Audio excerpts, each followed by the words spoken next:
Before you begin, remove the card reader tray, end cap, display panel assembly, chassis, rear-facing webcam, system board, and iris camera.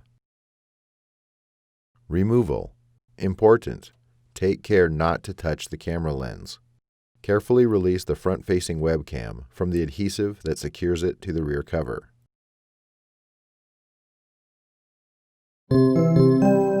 Replacement.